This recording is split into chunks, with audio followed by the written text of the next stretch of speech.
Ola a todas e a todos.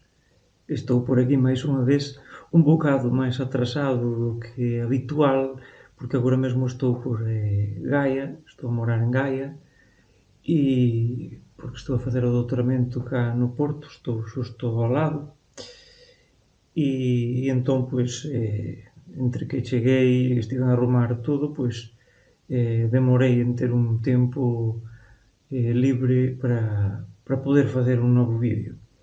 Ben, para non perdermos o hábito, hoxe traio-vos dúas novas propostas poéticas.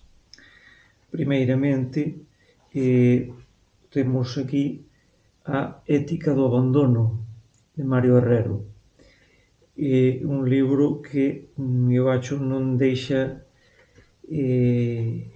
a ninguén decepcionado, porque mesmo en palabras do autor non, esta é a súa mellor obra, e esperemos que aconteza o mesmo a todas as persoas que se dediquen a facer poesía ou a traballar cualquier outro xénero literario, non? Porque o importante é amadurecer e mellorar. E, obviamente, no caso de Mario, temos xa no anterior libro que comentei no meu canal, o de A xenealoxía dos corvos, xa se vía que había unha evolución bastante potente e gostei da súa escuridade, da súa escuridón. Mas este, mantendo esa esencia, está todo máis polido, está todo máis fino, mellorado. E non quero eu aquí estenderme moito, nen desvendar ou mostrar demasiado do libro, porque quen tiver interese a conseguir un exemplar. E pronto. Vou-vos ler un poema pois que parte podemos dicer que lle dá en parte nome ao libro, non? Ética do abandono. E temos por aquí un poema que é Abandonar. Abandonar, abandonarse, percorrer máis unha vez os camiños trillados e observar por fin os pasos errados, sen desexo, porén, de corrixir a xeometría e o tempo de nenhún deles, porque a profundidade da experiencia é a profundidade da pisada e a aceitación do engano, esa radical resignación que cultivamos os ingratos construtores de xardíns e de labirintos en que nunca nos perdemos, en que criamos a memoria dun combate inexistente. A nosa única guerra decorreu no interior do corpo e tudo foran derrotas. Abandonar, abandonarse e a insólita indiferenza por ser abandonado. Ben, como podemos ver xa aquí, esta escuridade de que estaba a falar, non? Que é, pois, esa parte, non? Que me lembra tanto a poesía, por menos o anterior poemario, este poemario, non? Están todos dentro desa forma de facer, non? Tan escura, dese pesimismo existencial,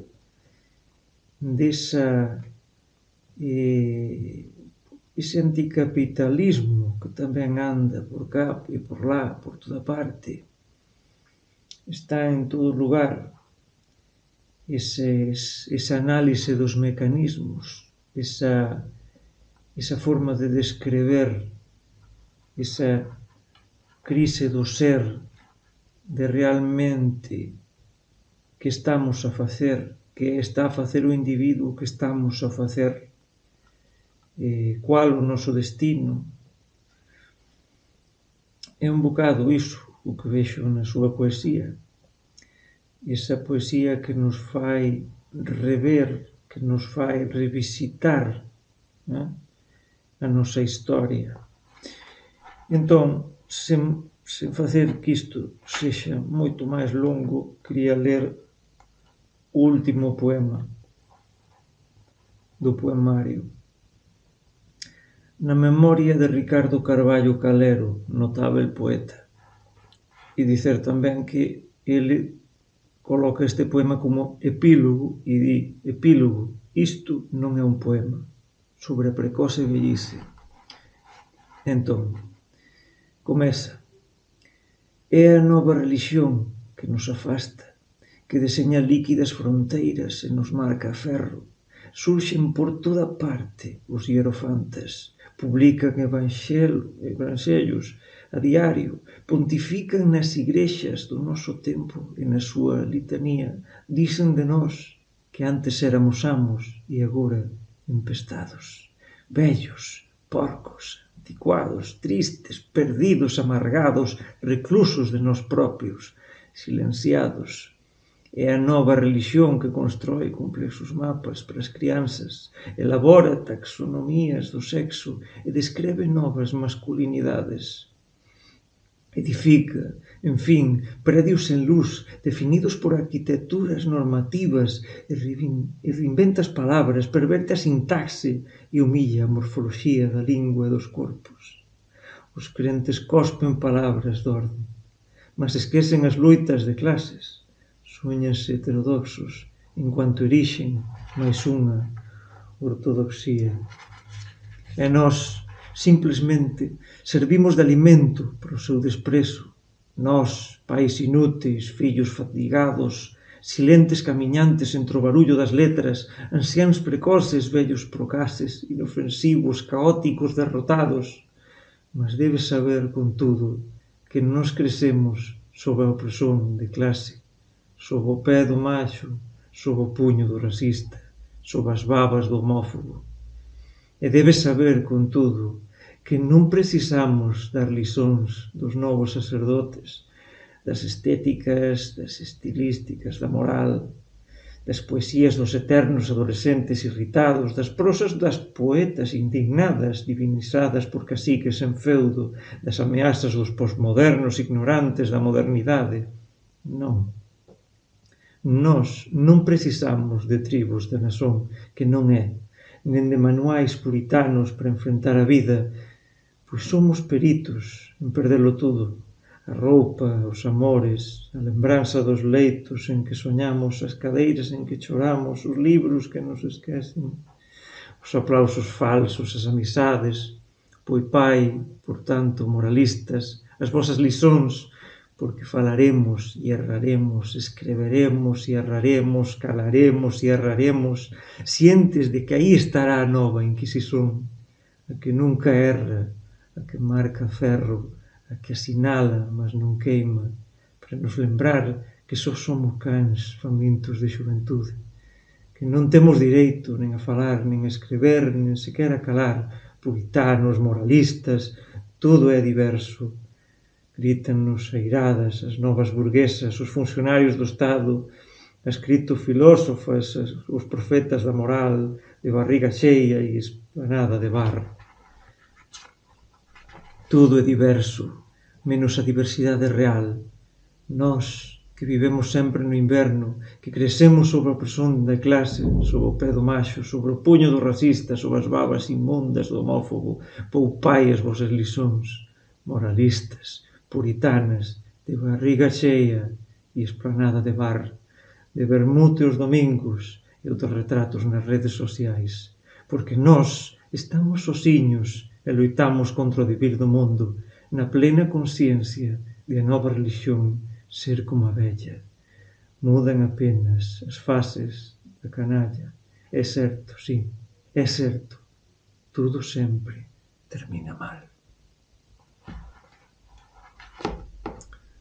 Ben, pois con isto deixo-vos esas vontades, ou iso espero, de lerdes a Ética do abandono do Mario Herrero Baleiro, e que me desculpe se está a ver este vídeo porque ele non gosta de recitar poesía ou non gosta de que reciten poesía, non o sei, mas para iso estamos algúns. para incumprir o que o propio autor di ou pede, ou a ir a contragosto. Ben, por último, máis unha recomendación: Inferno, de Pedro Eiras, este de 2020, o de Mario é recente, 2021. Que dicervos deste Inferno con esta capa tan linda que tendes por cá? Como ben aparece no inicio, na capa gravura de Gustave Doré para o Inferno de Dante, da Porto Editora, o anterior, o de Mario, da Travesa Editora. Entón, e máis unha vez escuro, como os tempos escuros, parece que todo é escuro, os libros ano após ano manteñen certa escuridade. Lembro eses libros, por exemplo, o último de Pilar Pallarés, non? Onde falaba da perda da casa materna, ou os pasos da procura do Celso Cáccamo, ou a propia Xenealoxía dos Corvos, ou a Teoría das Ruínas do Alfredo Ferreiro, non? É moita escuridade para conter nun só lugar. Os tempos son complicados. Parece que está a sair o sol. Esperemos que saia o sol. Como estaba a dizer, Pedro Eiras, vou vos dar aquí algo en que pensar. Mas tú, vós, non esmoreces aínda, que xa te habituaste ao escuro e ves a película dos nomes a colar bocas nas coisas. Aquela frase antiga: o que os trovóns dixeran, non o escrevas, desobedece. Mas se perdeste a esperanza, faz de conta, acredita, queima a lingua, sinxe os rins, de Luis Cicuta, na Ambrosia, mas adía un pouco aínda a tentación do silencio.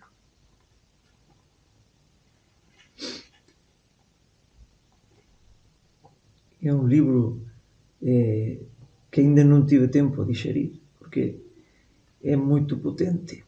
Tamén o do Mario dá por unhas cuantas leituras, mas para min Mario xa era alguén coñecido. Pedro Eiras coñecío, mas non coñecía a súa poesía. Entón, vou por recitar máis un. Chegou tan cedo o tempo das decisións difíceis e aínda non sabemos ollar esta luz indecisa, tocando os esbozos das coisas. Chegou tan cedo a hora abstracta de dizer si ou non, a data esquecida que irrompe 3 días antes do tempo. Se andábamos entretidos a correr atrás do vento e ninguén nos avisou da prevalencia do medo. Chegou tan cedo, xa é tan tarde, o tempo das decisións fundamentais, mas demora tanto a nosa coraxe distraída nos camiños, como este reloxo de sombra, cos ponteiros desencontrados entre o prazo e o agora. Se é tan tarde e estamos cansados, como recuperaremos as lições perdidas? En que discurso nocturno, en que aulas intensivas? Onde se aprende a maturidade instantánea? En que horas extraordinarias? Pois, acho que con estes dois poemas máis ou menos xa tendes unha idea, non? De como é isto, de como é esta plasmación poética do Pedro Eiras no seu poemario Inferno. Tamén anda por cá, teño máis un outro poemario del, este, Purgatorio, é un bocado anterior. Purgatorio, que tamén comecei a ler. Este é de 2021, o Inferno era anterior, 2020. Comecei a ler, mas decidín deixar o Purgatorio para depois do Inferno. Non sei, non quero demorar moito máis apresentándovos estas obras poéticas tan interesantes e que recomendo porque acho que son moito potentes. Para o próximo vídeo lereivos deste outro poemario de Pedro Eiras, non? E agora lin de Inferno, e depois lereivos do Purgatorio no próximo vídeo un par de poemas que acompañarei con máis un libro que teño por cá da Través Editora tamén, que desvelarei posteriormente. E nada, e agradecervos a todas e a todos a vosa asistencia máis unha vez neste canal e deixo-vos cunhas imaxens que gravei cá en Gaia e no Porto. Un minutiño, pouco máis. Grande abrazo e vémonos na próxima.